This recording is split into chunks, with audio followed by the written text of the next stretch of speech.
You're listening to the B2B Revenue Executive Experience, a podcast dedicated to helping executives train their sales and marketing teams to optimize growth. Whether you're looking for techniques and strategies or tools and resources, you've come to the right place. Let's accelerate your growth in 3, 2, 1. Welcome, everyone, to the B2B Revenue Executive Experience. I'm Carlos Nouche, and I'm joined by my always outstanding podcast partner, Lisa Schnare. How you doing today, Lisa?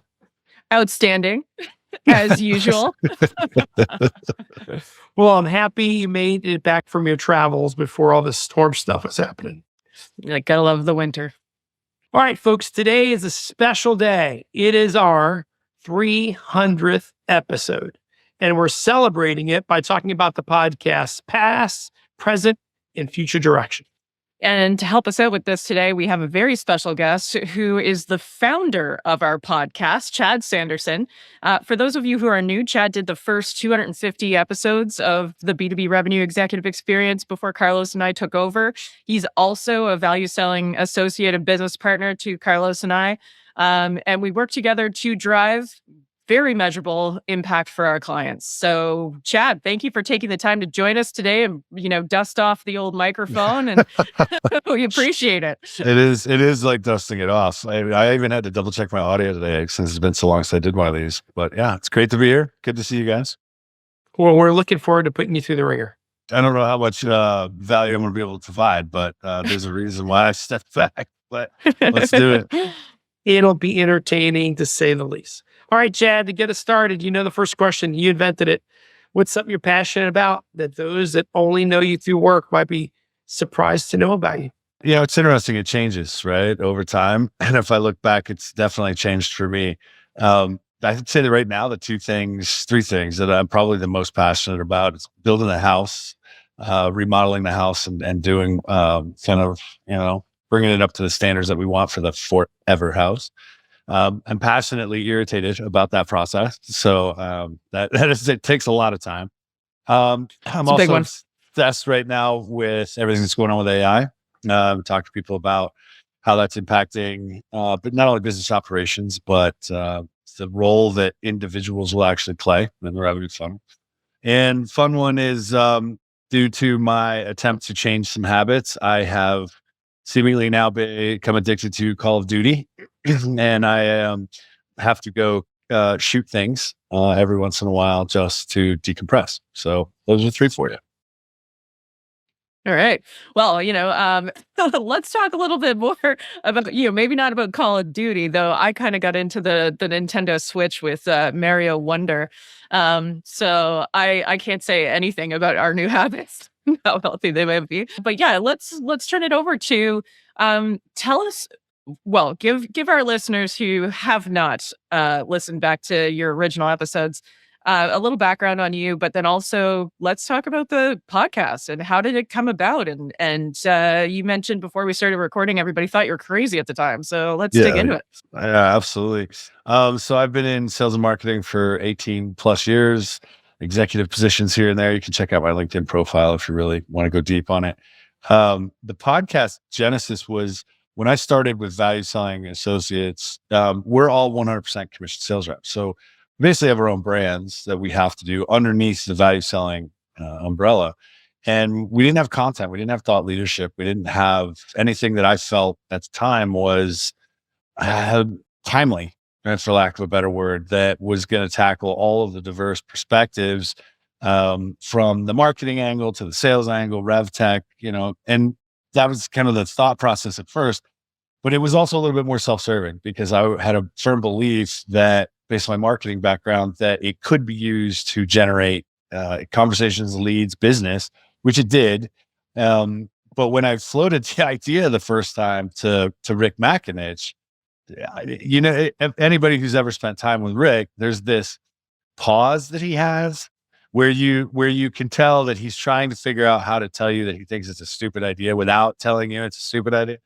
And we had a long conversation about it. And he just kind of was like, yeah, I don't think this is going to fly, but if you want to do it, you go ahead, have fun with it. And so we engaged. I think the first couple episodes I did myself, all of the video editing and all that was a time sink. So we eventually went to production team, Sweetfish Media originally, and I know now we're working with somebody else. But the goal was to create a platform that would bring together the disparate voices across the revenue funnel, keep my brain active by giving me opportunity to talk to different people because I'm constantly trying to feed my head, and then drive some content that potentially people we've worked with or could work with would find valuable.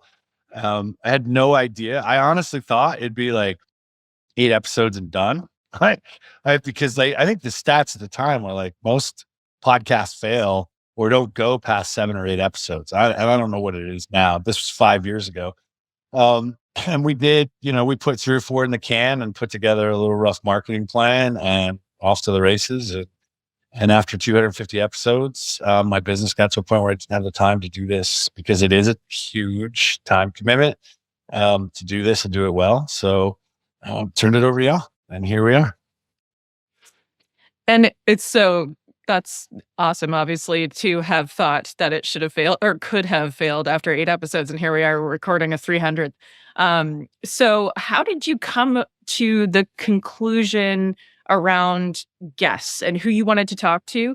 And then did that just evolve with what was timely in the conversation at the time? Or like, did you decide, hey, we've had too many of the same conversations, I want to mix it up? Because I know you had guests that were a very big range on the spectrum of titles and roles. Yep. So the first, I'd say, I don't know, 15, 20 episodes came straight off my prospecting list. I went after people that were in or associated with companies that I felt I could help and wanted to do business with. I reached out to them. Now, when you first start a podcast, there's no following. Nobody knows what the hell's going on. And at the time, not a lot of people knew what a podcast was. We spent a lot of time educating people on the opportunity for them to have a platform for their perspectives and their expertise. And so at the beginning, it was like, who's willing? Like I had a long list of people, and it was like, well, who's willing to spend some time on this thing called a podcast that nobody really knows what the hell it is? And so the first one came off of that. Once we started to get traction, though, it was interesting. Every marketing pundit on the planet would reach out or had somebody reach out because they marketing people love, to hear themselves talk. And so then we started getting more of the marketing people. We cherry picked the ones we wanted to talk to. And then word got out and guests would refer other guests. And we finally got to a point where we weren't hunting down guests. We were screening guests, which was a really interesting flip because it really told you a lot about the audience and who was actually either listening to it or aware of it or understood anything about the podcast space. And we did end up with a large variety of guests. Of course, your marketing people, of course, sales execs who love to talk as well. But everything from, the UN ambassador for artificial intelligence for good was one of my favorite episodes. And I don't remember what the number was, but that was a phenomenal conversation. And we've had NFL people on as well. So it's been a broad spectrum because at the end of the day, everybody's looking to figure out how to generate revenue more effectively. So it was, it just kind of worked. And I'm just stubborn enough to not have stopped is really what it came down to. How'd you come up with the name? Did a poll, if I remember correctly. At the time I was listening to a lot, I still listen to a lot of podcasts. At the time, I think I was listening to the Joe Rogan Experience. And there was something about that. And based on my background, what I had done for 10 years before I did this, that whole concept of experiential living was kind of a core tenet for me. So we just took a poll over a really long name that would stick out versus, something coming up with like a little 2-worder. And in our space in B2B, you don't have the big like name recognition like the Kelsey brothers have, or what's Bert and Joe or Tom Segura and Bert that was just in that movie The Machine. They have brands they can leverage. We had nothing. We needed the name to basically say what it was. So I think we came up with 3 variations of varying lengths, and I ran it through. I don't remember who I polled, but there was like 10 or 15 people, and everybody came back and said, the B2B Revenue Executive Experience works. Let's go with it. So that's what we did. There wasn't a lot of strategy. Let's just be clear. It was, we need a title. We better come up with something. So nothing very fancy.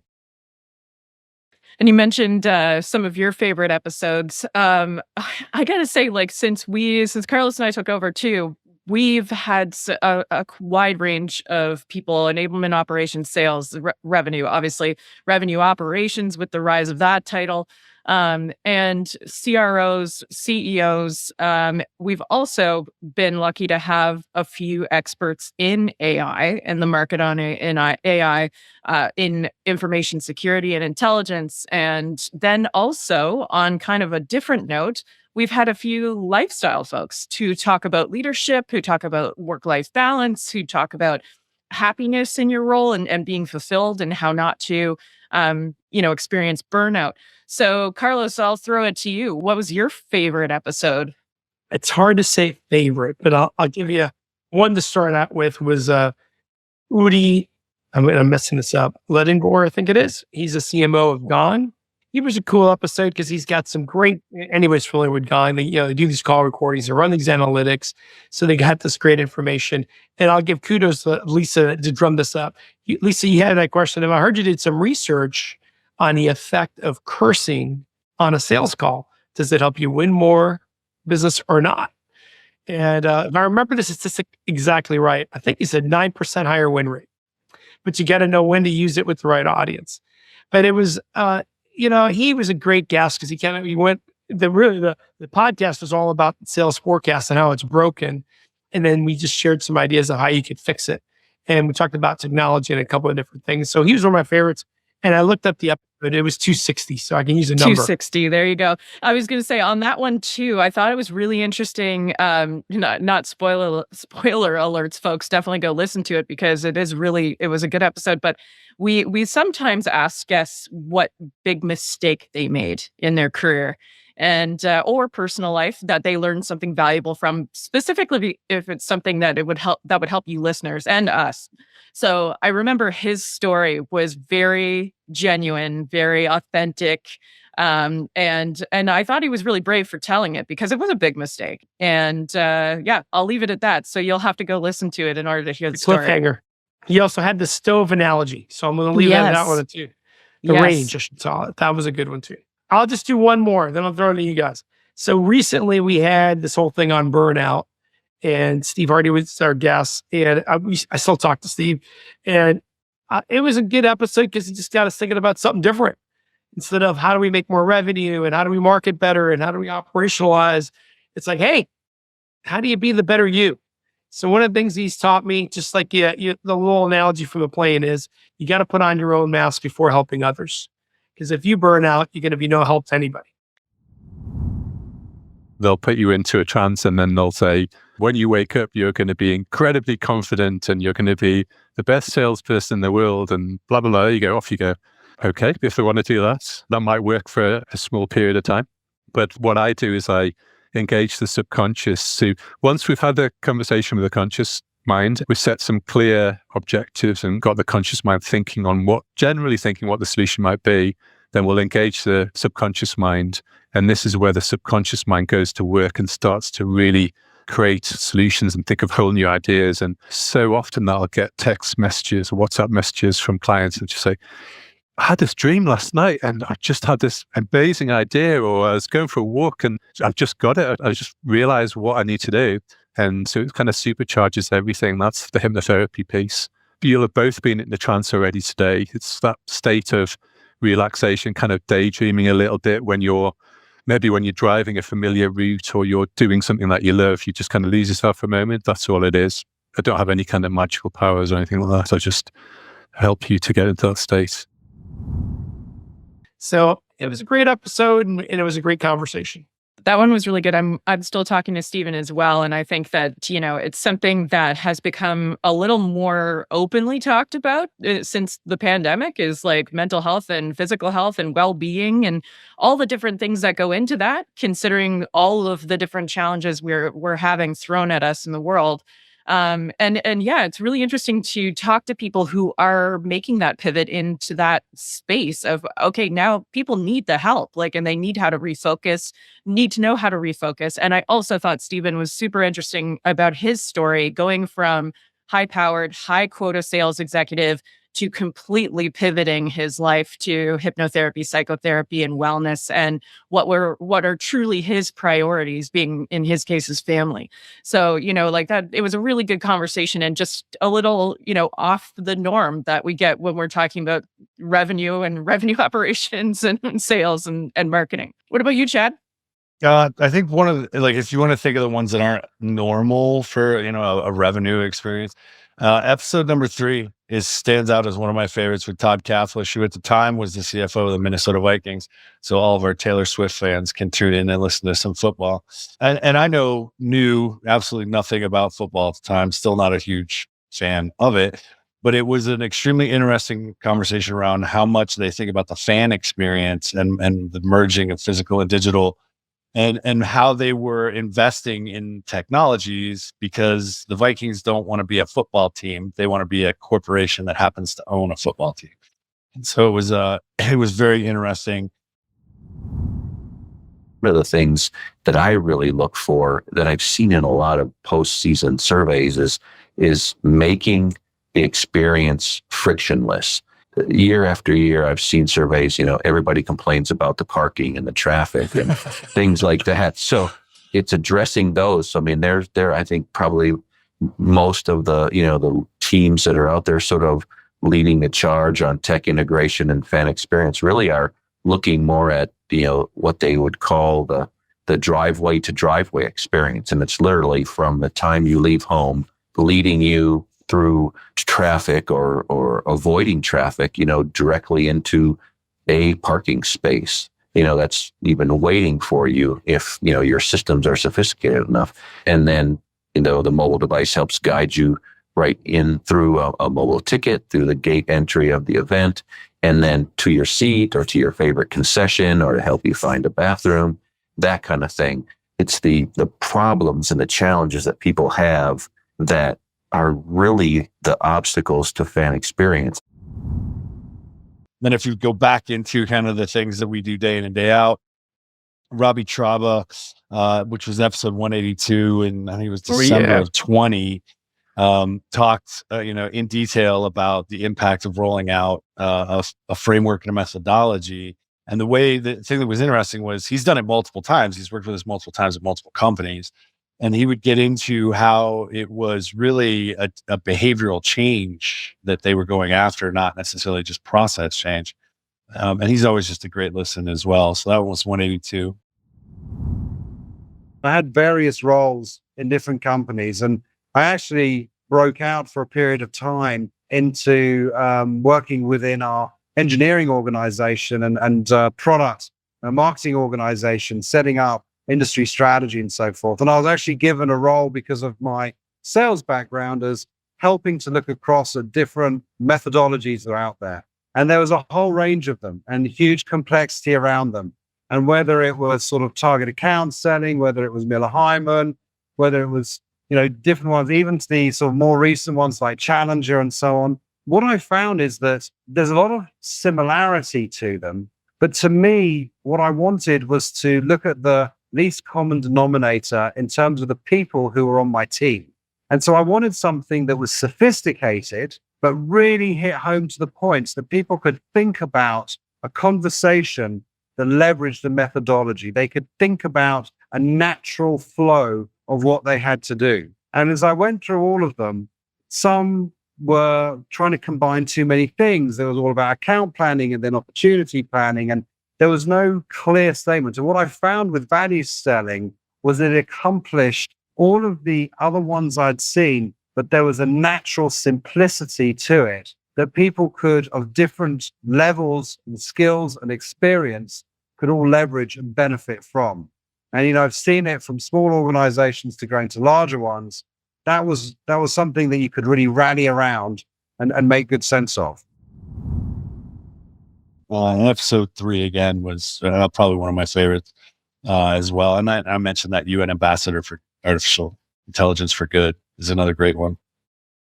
Lisa, what are some of your favorites? I was just going back to get the numbers while we were talking. And now that I'm like scrolling back through the list again, not that I didn't before we started recording, but I'm also going back a little further to some of our first ones with we had multiple people from VCs who talked to us about what they're investing in, what their portfolios are doing, and how that's going to change going forward. And that was over a year ago now. And then I'm thinking, I remember the conversation about creating a brand story with Bobby Gillespie. Remember he was telling us how he likes to test his metal. and yeah, Bobby, I hope you're listening, because like that story about you hiking all night for like 24 hours through the mountains or something, I still think about that. I think about how much I don't want to do that. Right? I think about how I would test my metal in so many other ways. But then, yeah, I really enjoyed having a personal friend of mine and someone I learned a lot about leadership with is Vanessa Judelman. She was episode 255. She talked to us about leadership. When I started my business, I thought a lot about all of the issues that leaders have, regardless of the industry that they work in. So I literally took all of the needs analysis and assessments that I'd done over the years, and I took all of my notes from my coaching clients and looked at their goals and objectives. And I literally mapped them out on a wall, and I started picking out themes. And I realized that regardless of where you work, what industry, leaders really need to know three things. They need to know themselves. So that's that whole self-awareness piece. So that became the first pillar of all the coaching and training that I do. The second pillar is manage my team. Leaders have to know how to coach, how to give feedback, how to develop their people. And then the third and final pillar is lead my business. They have to know how to manage change, execute strategically, prioritize. Those are some of the areas that we focus on in Lead Your Business. And so leadership is really complex. And even a lot of people don't realize that there are different passages and levels of leadership. And so when you're a self-leader, when you don't have direct reports, you're still a leader in your organization. The minute you move into managing somebody else, your role changes. You have to split your time between managing yourself and managing other people. You have to learn new skills that most people didn't learn when they went to college or university, like how do I actually have a coaching conversation? How do I actually give feedback? Then when you move into the next passage of leadership, passage 3, leaders need to know how to manage other managers. And again, that's a different skill. You're not getting results directly through people. You're getting results through managers who are getting results through their people. And then you move into enterprise leadership. So leadership is really complex. And at every level, you have to learn new skills. And so what these pillars allow you to do is sort of break down that complexity of leadership, regardless of what position or how senior you are in your organization, and just focus on developing key skills that are relevant at your passage of leadership.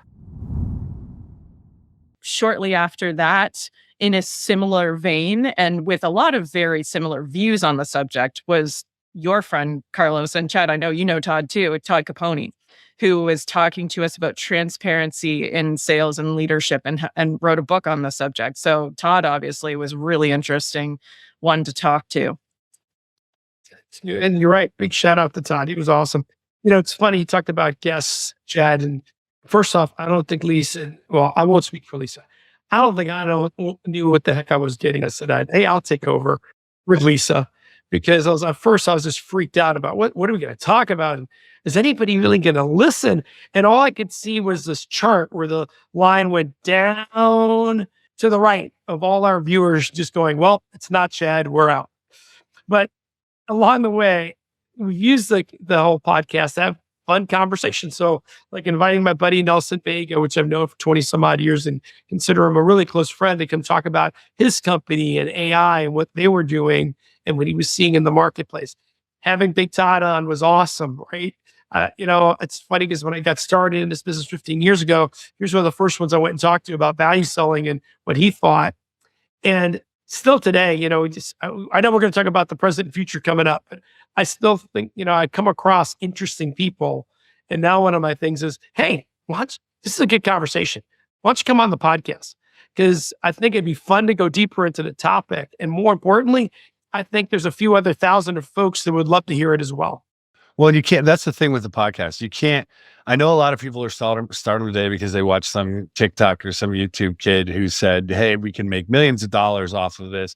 And to be really honest, when you go look at the stats on how much podcasts make, they in and of themselves are not huge revenue generators, unless you're like somebody who happens to be dating Taylor Swift and happens to have a podcast, right? Or you're Joe Rogan or something like that.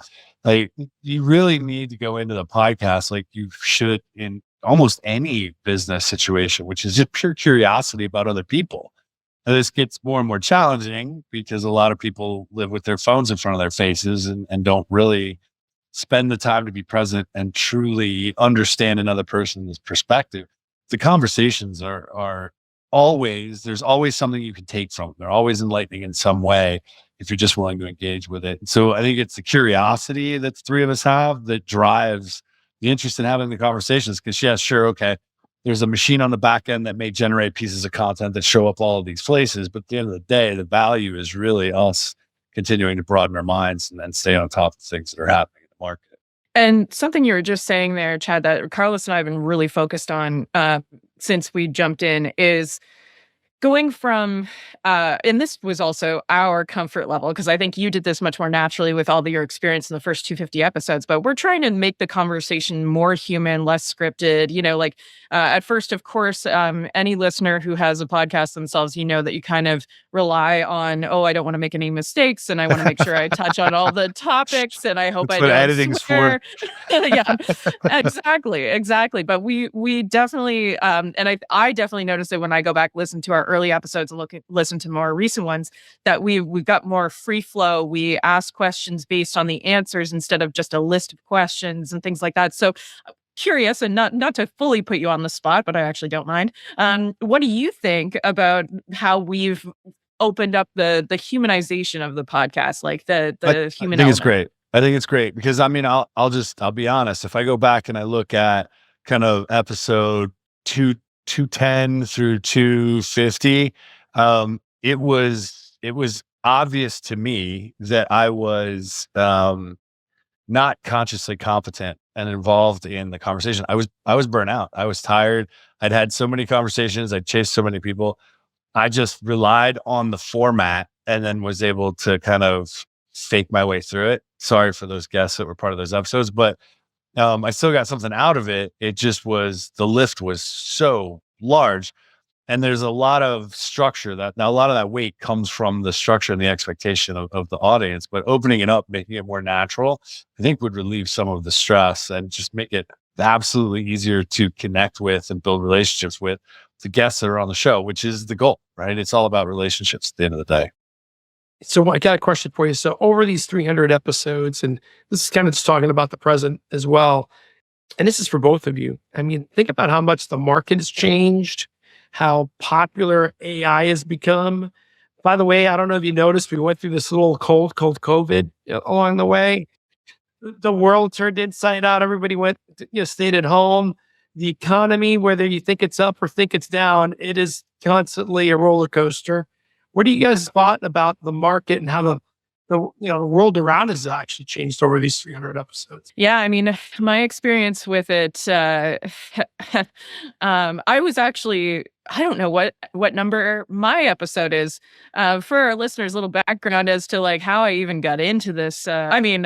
Great career was Chad's fault. I was trained in value selling by Chad in 2018, and around that time, we did an episode about hiring SDRs and what to look for in a good SDR and whether you hire them fresh out of college or you hire. And anyway, it's a subject I was very passionate about during my corporate career because I ran those teams, and I'm still very passionate about it, getting to still work with multiple teams now.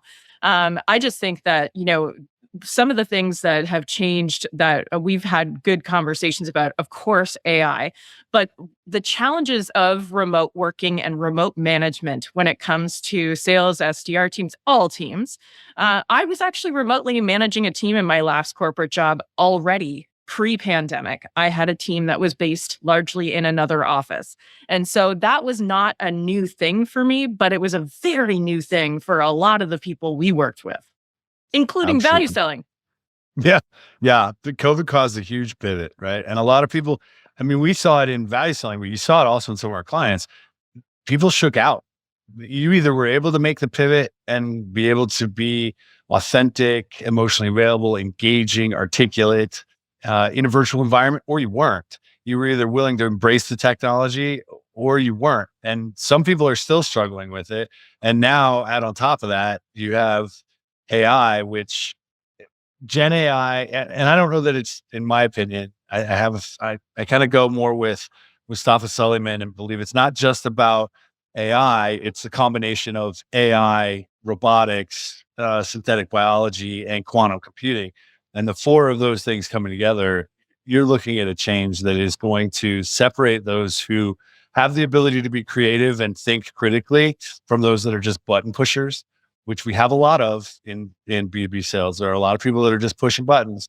It's going to separate out those that can, stay on the top of their game. It's going to take more effort, and it's going to require, I think, more vulnerability, more authenticity to enhance individuals' humanness, if you will. And there's some people that are going to struggle with that just as much as others were struggling with how to use the tech. So every day brings a new headline or a new story or a new research piece or a new horror story. And you never know. You never know what you're going to wake up to. And those that aren't comfortable in the chaos that is constant change are going to struggle. And I think some of us have found it even challenging at times to stay on top of everything at the pace that it's moving. So I think there's a huge opportunity for those that know how to grasp it or to tap into it. And I think having a platform like, this podcast will be great for you to pull in some of those experts and figure it all out, because I think that's what everybody's trying to do. Figure out what the hell's next. Definitely. And I just want to say, because something interesting that just occurred to me is now we prefer, Chad and I usually prefer doing virtual workshops because it allows us to be global. It allows us to be spend less time traveling and more time working. But now, my own opinion aside, because I've been doing a lot of both this last year. But Carlos, I got the impression that you prefer in person. So what do you think? It's a tough question. So first off, I would say before COVID, and not to make fun of it earlier so I don't get any hate mail, it was a horrible thing. In fact, this podcast is probably one of the ways I got out of it. So going back to your question, before COVID, hey, listen, in-person's the way we've done it forever. It's a whole human-to-human connection. It is the 5 minutes, before the break. I mean, right at the beginning of the break or right after the break, you make the best human-to-human connections. And I was scratching my bald head, kind of going, how do we reproduce that in this environment? Then we did this, right? We went 180 degrees the other way. And we tried to find a way to do it by asking people to stay later at the end of the workshop, like the managers, by opening ourselves up to be willing to do more communications and more calls around it to try to get there.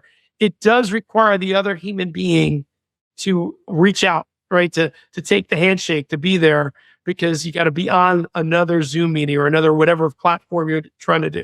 So going back to your question, I like both.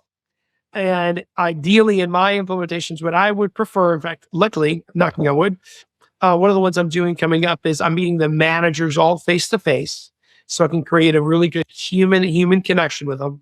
And then we're doing all the regular certification workshops over Zoom, and I'll have managers that I've met and new people that I haven't, and it's a great cost-effective way for them, and it keeps my butt from having another 1,000,000 miles on it on a plane.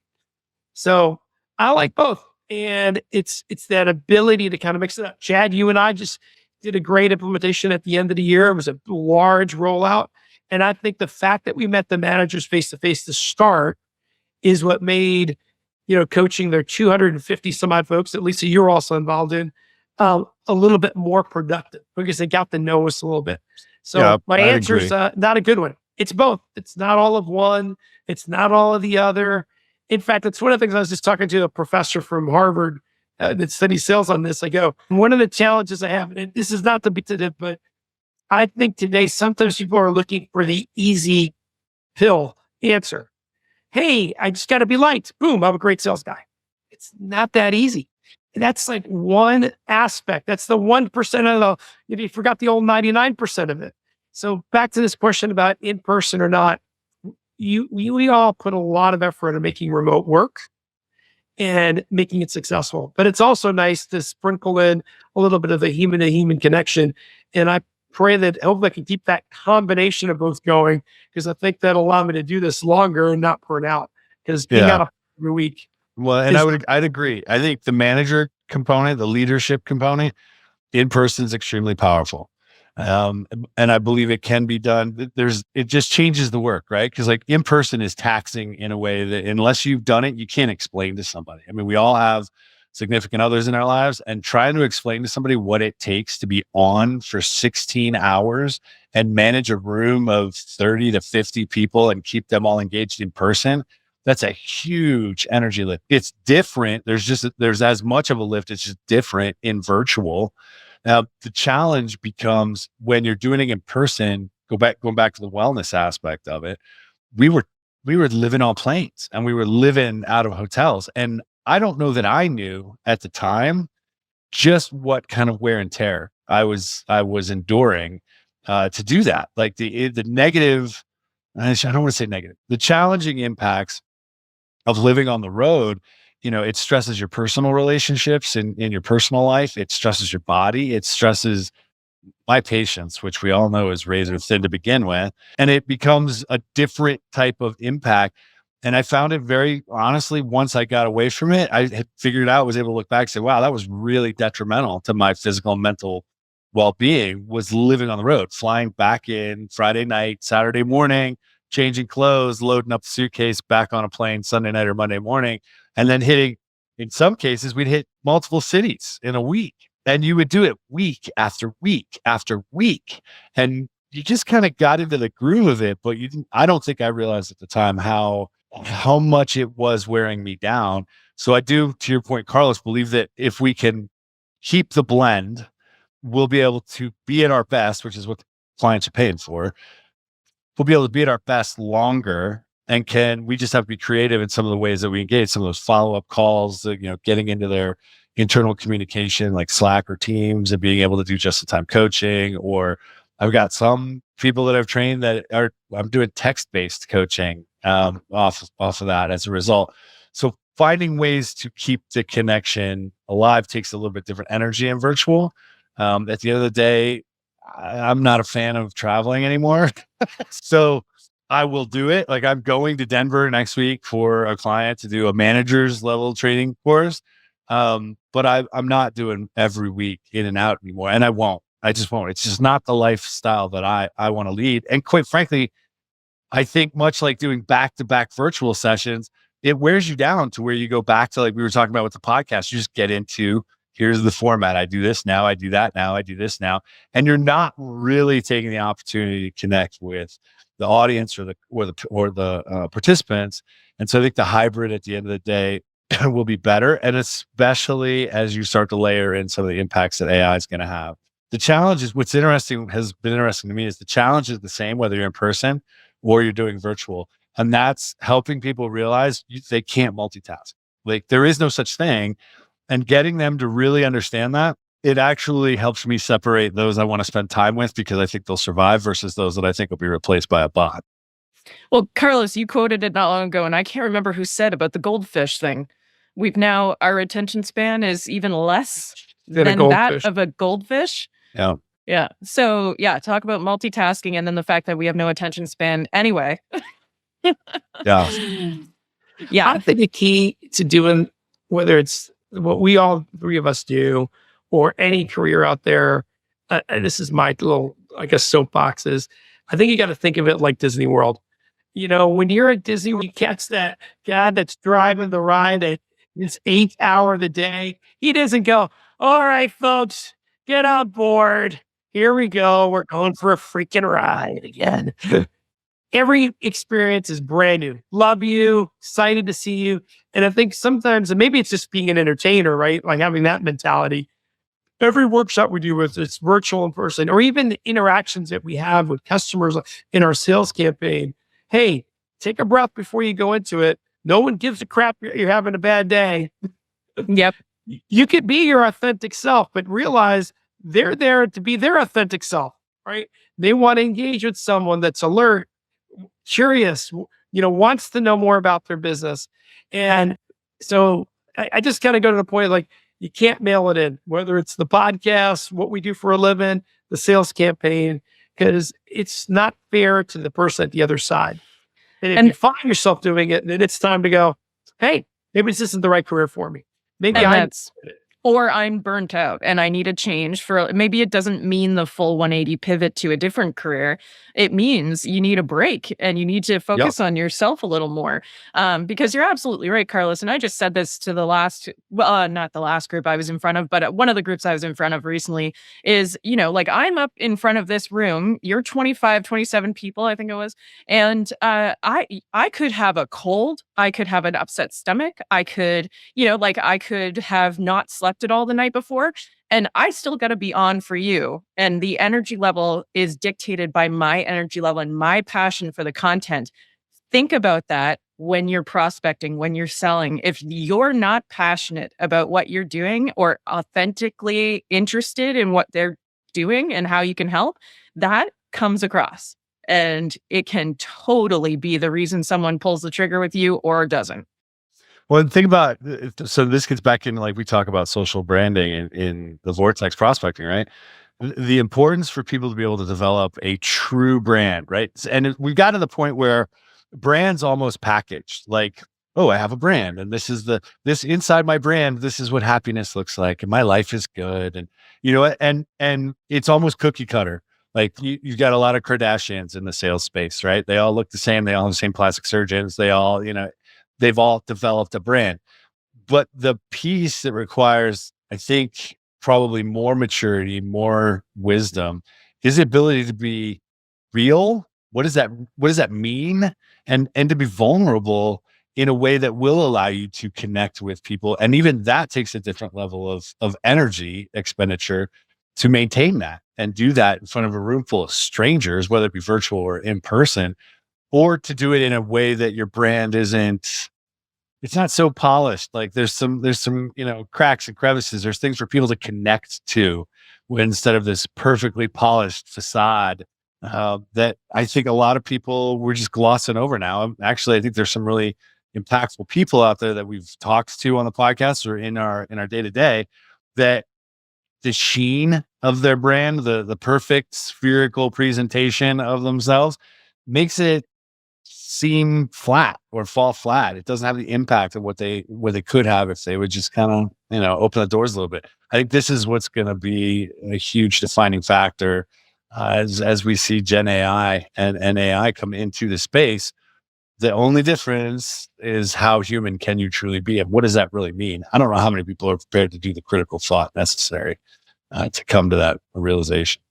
Yeah, I think though, this is a good cross section because we just all got to see Karen Eber, and we had her on the podcast to talk about the importance of storytelling and how that's so much more impactful, but also memorable, like retained as information when you can connect to a story. So I think, a piece when it comes to what we do, some of the best feedback we get from people is when they're like, you had the stories, you've been on the front lines. And like Chad mentioned earlier, we're all 100% commissioned sales reps. So yes, I've lost a deal at the 11th hour. I've had to deal with legal at the 11th hour. I've had to negotiate. I've had to, and there's a lot at stake for us because there is no one paying us a base pay.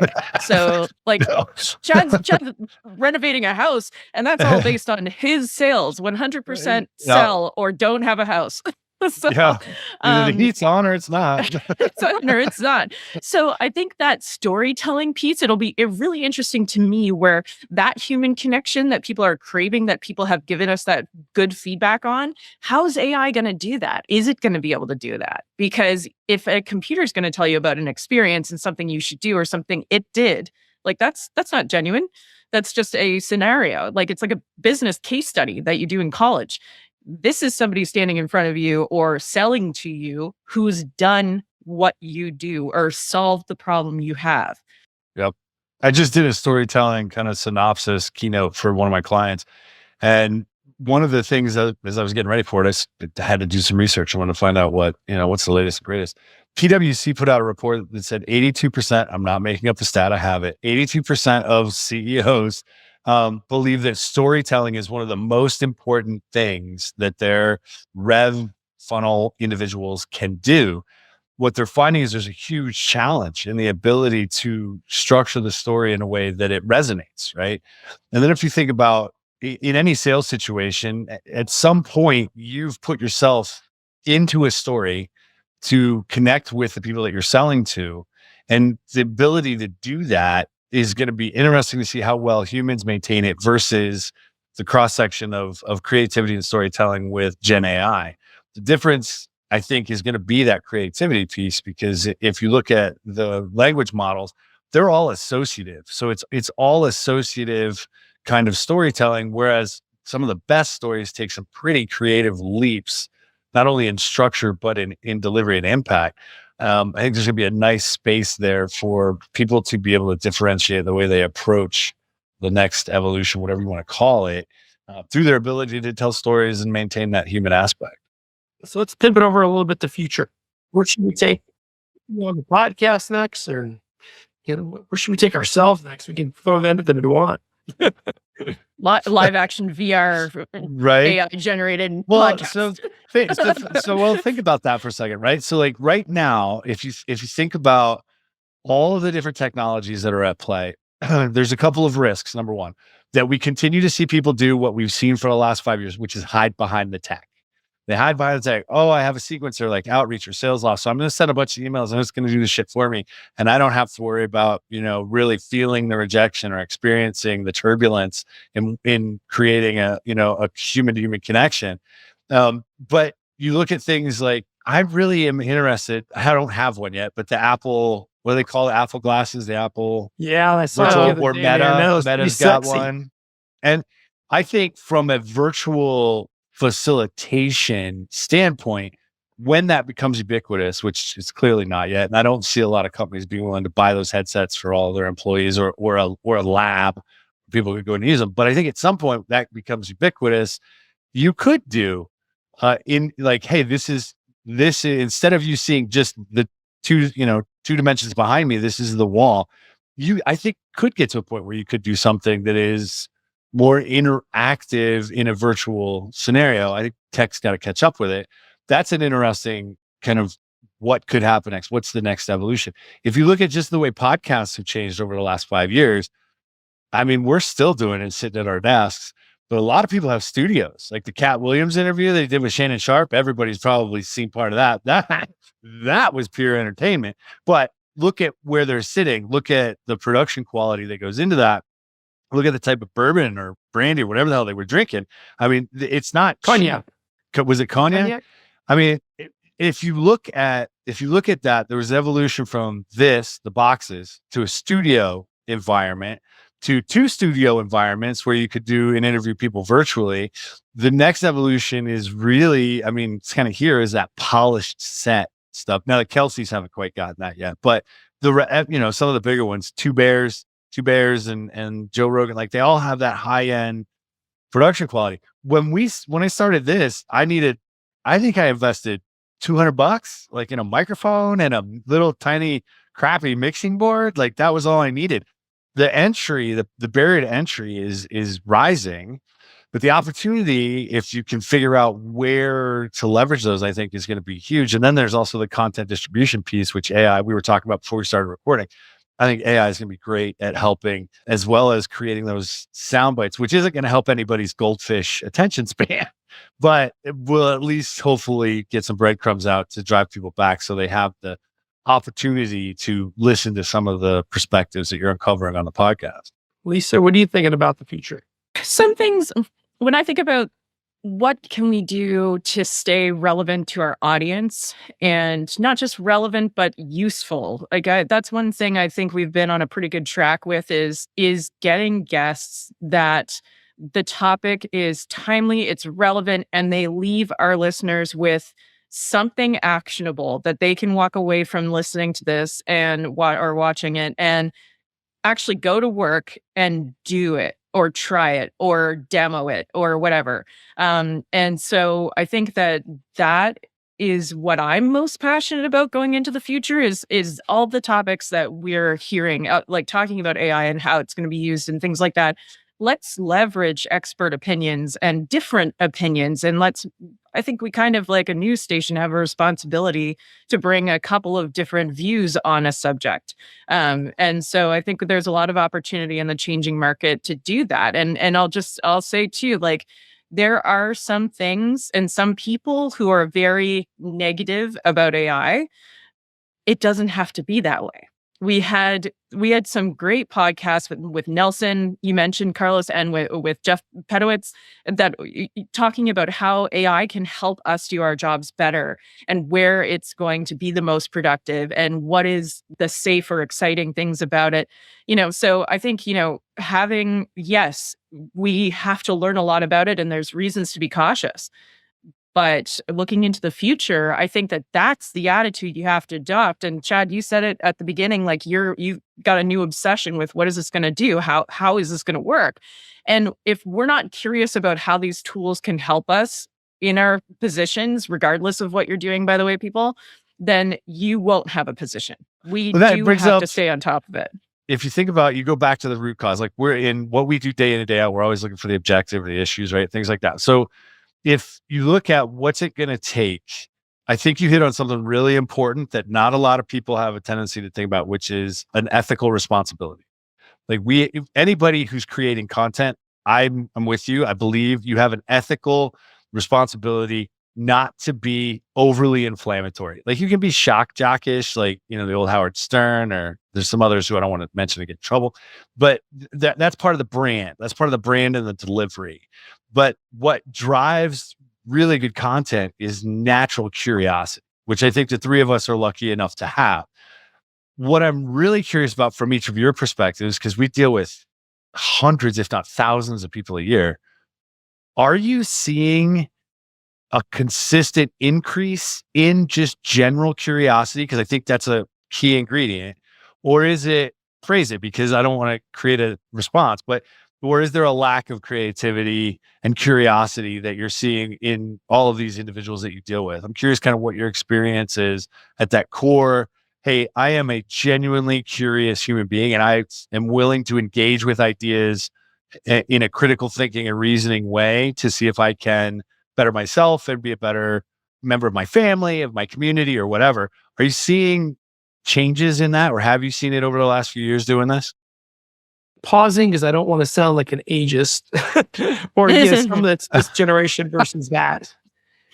I didn't mean to set it up that way. No, but I think and I mean, maybe that's the way I'm going. It might be a bad way to go.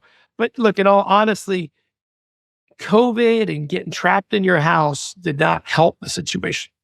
So let me take a side step. We talk about AI. I think perspective matters. If your perspective of AI is us versus them, man, you're in your primitive mind. You're in for a fight, and you're pushing back on the future. If your view go into it is together, I could be a better human being. I could be more productive. I still have a role in this thing. Then I think that's a great perspective to have. Going back to your question, hey, does people's thinking today allow them to do that? Allow them to be truly curious with different people with different opinions, different backgrounds, different ages. A little side story. My neighbor's son is graduating from college this year, and over maybe a couple too many bourbons and cigars, I decided to give some of because at that time I thought it was valuable. Poor Wesley, he probably thought, oh my God, I can't believe it's 1 o'clock in the morning. But here's what I told him, and I think you guys let me know whether you think it was on target. I told him, look, leaving college, one thing to realize that I think helped me in my career is truly be curious of people in totally different industries and different ages. It's those people that are 5, 10, 15 years older than you, by you asking them questions about their day, their lives, their careers, their decisions, that creates great bonds and not only information for you, but it creates bonds, because it's those folks that give you the hand up to the next role or give you a perspective to the next opportunity in life.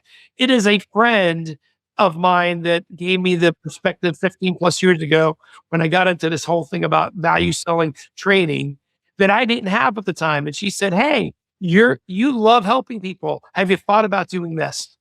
And you got to be open and curious to connect with other human beings to be able to get that. Putting that question into an AI and getting the answer is not going to be it, because you don't even know all the questions to ask. Absolutely. Well, and I'm curious, how did he respond? He was actually really, I mean, he's a smart kid. He's got big dreams, and he sucks it all in. He was like, yeah, it's a good point. And I mean, he's hanging out, he's 21 years old, and he's hanging out with two 55-year-olds at 1 o'clock, having some bourbon and cigars. He's a pretty cool kid already. They call that elder care. Oh, thanks. You're just sad because you were out of town and you couldn't be there. Yeah, right. Yeah. Yeah. Well, it's interesting because like general curiosity. I think we in like the big global, like we made some mistakes. And I think we've probably seen that with the way that, human-centered design has been applied in some of the devices that we use, and the way that we inundate people. I mean, you could get created into segments. We've all heard about, talk about, the social media bullying and divisiveness and all of that. I think somewhere along the way, we lost the ability or the focus on teaching people that different perspective doesn't make the other person bad, or that different is a bad thing. It's really the curiosity to step outside yourself and see if you can see the world from somebody else's perspective. That skill combined with that, critical thought and creativity, I am concerned because I don't see more of it. But if I got to go glasses half full, then there's a huge opportunity here for individuals that may not have had that previously to take the time to develop it, because that is, I believe, part of the path for those that are going to be able to be successful and stay on top of the new wave of changes that we're seeing, not only as a result of AI, but just the evolution of technology. And I mean, the one thing I will add in that glass half full is that we are seeing a shift in initiatives around DEI, around climate and environmental science. We're starting to see shifts where part of our contracts require a certain amount of diversity. And we're seeing that shift with our clients as well. So companies have embraced more than ever, I think, diversity, and people's backgrounds and their upbringing and their cultures are part of, accessing a different point of view, which is the only way you're going to innovate and be creative in your company and your product and in yourself. Absolutely. But we have to foster that, right? Like the Simon Sinek, it went viral or was semi-famous. There's a Simon Sinek video where he talks about the fact, and he was focused on, this was a few years ago, so he was focused on millennials, not Gen Z. But the fact that them coming up and the way that I'm the problem, it's me. Yeah, well, the way that they were raised, right? There is a lack of skill sets, let's say, that business needs them to have. And now it falls on business to find a way to help up-level these people. Now, we work with companies all the time that want to invest in their people. They want to give them opportunities for growth. And I think that's amazing. And the DEI stuff and all of the things that you just highlighted, Lisa, I think are critical. What's interesting is all of that is for shit if the individual doesn't have the desire to evolve, to change, to question, to engage. That motivation, I don't know how a business is supposed to instill that. Like when we talk about skill, hill, and will, or dealing with managers, I don't know how a business of any description is going to successfully increase someone's will and willingness to do new things, to try new things, to be curious, to engage, to question, to fail and not be afraid of it. I don't know how businesses are going to do that. I think it's going to be a challenge going forward, because I don't see the glacial pace of change from governmental agencies or education doing what it needs to do fast enough, because now AI is moving so fast, like businesses can't keep up with it. I don't know how these large structural societal organizations that we rely on are going to be able to keep up with it either. again, goes back to creates an awesome opportunity for individuals who are willing to dig down, be honest, be authentic, apply the grit, the creativity, and the curiosity to find new ways and new paths that allow us to leverage the power and possibility of AI without it completely replacing us. I think the junction of that human use of AI, someone who has that curiosity and critical thought, combined with the way that we can leverage data through those learning models, I think there's a sweet spot there. I just don't know how many people are prepared for it or see it that way. And I mean, I'll just make the argument, not an argument, but like there were always people with fixed mindset, right, versus growth mindset. And one of the manager trainings I took with Vanessa, actually, who was on the podcast, part of it was, how do you identify growth versus fixed mindset? How do you hire growth versus fixed mindset? If you're coming into or already in a situation and you have a fixed mindset and there's no room for you to change, you're not going to keep that job. Like Right. ultimately, the guy selling fax machines for Xerox had to pivot. Yeah. You know, He did have to pivot. Yeah, absolutely. It's going to be interesting. I think there's huge opportunity. I think for certain, let's go to the other end of the spectrum, Boomer, even Gen X, which is where I fall. Some of it, even though we've lived through massive amounts of change, and there's all the jokes about Gen X was 30 by the time they were 13 because they were latchkey kids and all that stuff, right? Like we've lived through different things, but I'll own and be authentic. The rate of change and the rate of information that is available and the number of people that now have access to broad spectrum platforms to put these divisive messages out there, it's a lot. It's a lot to take in and steel yourself against so that it's not negatively impacting. I have friends and people that I work with that say, hey, we don't watch the news anymore. We just turn it off. We can't take it because it's all just so negative. And so I think not getting into a point where we self-select, so we only get the messages we want to hear, which has been problematic societally to this point, but being able to say, okay, I need to filter in multiple perspectives, but the key word there is filter. If I try to take it all in, it's overwhelming. I mean, the number of notifications I get on, oh, this news story came out, or this tech just did this, or this just happened. It's like, where do you start? And so I think there needs to be a consciously competent engagement from an intellectual level for people to willingly filter multiple perspectives. I just don't know how we equip them to do that. And I don't know that I've figured it out for myself because I still struggle with it because I want to know everything. And the next thing I know, I'm like, the glass is half full, and I don't want to, I don't want to be that person. So how do you keep yourself from going down the curmudgeon path and still seize the opportunity that's in front of us? Like if I had to kind of pull it up a little bit, I just thinking about this from two spectrums. One is for the Gen Xers and us that have had some experience, and that includes millennials, right? Because hey, we forget, they're kind of the senior, the managers and the workforce and the directors and some CEOs and VPs as well. So two sides. One is if you have some knowledge and experience, be willing to share it. Don't worry about, being judged, and be willing to share it with, just not that it's the fact that it's the only way things are, but in an effort to kind of share your perspective and got either agreement or disagreement, because that's how we learn. On the flip side, hey, whether you're Gen Z, millennial, Gen Xer, even baby boomers, the reality is, back to your thing, be curious, but that also means be ready to be maybe uncomfortable, right? Listen to a different perspective, point of view, and you don't have to attack them to get your point of view on. You just got to go, hey, it's interesting. Why do you think that way? Because, either I got it wrong, which happens a lot, or you got it wrong. But, it'd be great to understand, because a lot of times it's just people looking at an issue from a different angle, and then we're arguing about the same thing.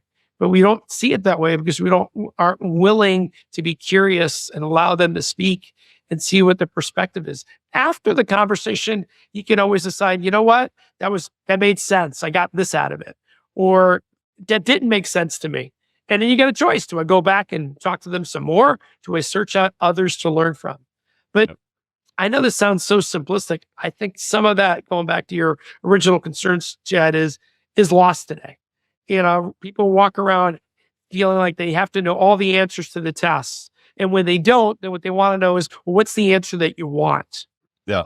Well, it's not about getting the answer right. It's about having mutual understanding. Well, and it's this. So we learned this from Karen Ebert, right? Brains are lazy. Human brain's lazy, and we know the brain labels. Like it's a label making. That's how it makes sense of everything. And I think we all see it a lot. There's a lot of labeling. That's bad. That's not. That's aggressive. That's this. Rather than it's just different. It's just a different perspective. And even that, at some point, you have to make judgment calls on what you do and don't want to engage with. Absolutely. But the vehemence with which you choose to respond creates ripples, right? It creates impacts across other people. So I think it's going to be interesting. It's a huge opportunity for a lot of people over the next 6, 8, 12, 18 months. And I think it's going to be those that can get uncomfortable, be comfortable being uncomfortable. I think now more than ever, that cliched kind of phrase makes sense because most of the people I work with are uncomfortable. You just got to go in with, like we say in the managers class, positive intent. I want to find the positive intent in this. How's it going to help other people? And admit you don't know everything. Nobody knows everything. So there's always a place to learn and connect. Yeah, exactly. Nobody with genuine curiosity or like a true desire to grow and change is going to be the smartest person in the room. Right. Right. Love it. So would you say, as we close things out today, would you say that that's your acceleration insight, your one piece of advice for our listeners is get comfortable being uncomfortable, or you can choose something else? I would say it's twofold. Everybody, I think, needs to get comfortable being uncomfortable. But I also think the best path to success is to stop making it about you. Is take a moment, take a breath, and just give someone the space to express a perspective. Listen to it. Don't just instantly shut down, but listen to it. Think about it a little bit.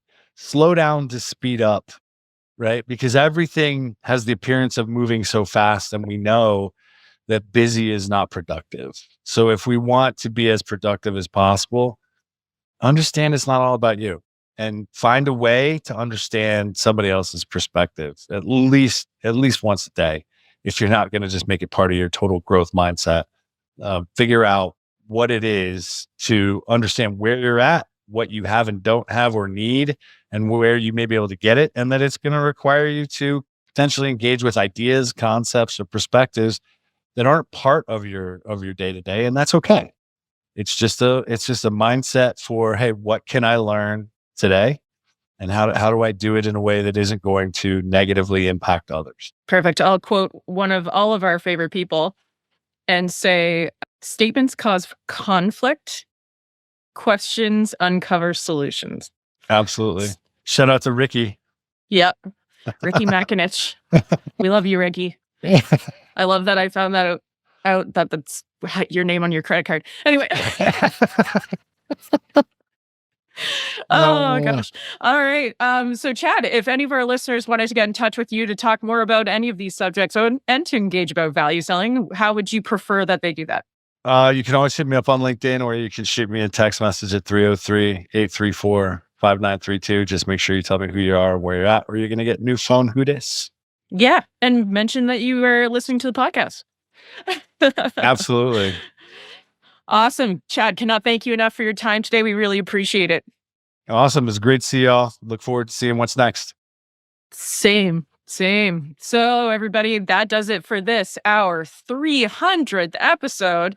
And please check us out. You can listen to the first 250-ish with Chad, and you can, of course, listen to right up until this 300th with Carlos and I. And please share this episode with your family, your friends, your coworkers. You can subscribe through YouTube. You can sign up through Spotify, Google Podcasts. We are everywhere. And you can also find us at www.b2brevexec.com. If you like what you hear, you can throw us a 5-star review on iTunes. Thank you so much. And thank you to my podcast partner in crime, Carlos Nouche. And until next time, we wish you nothing but the greatest success. You've been listening to the B2B Revenue Executive Experience. To ensure that you never miss an episode, subscribe to the show in iTunes or your favorite podcast player. Thank you so much for listening. Until next time.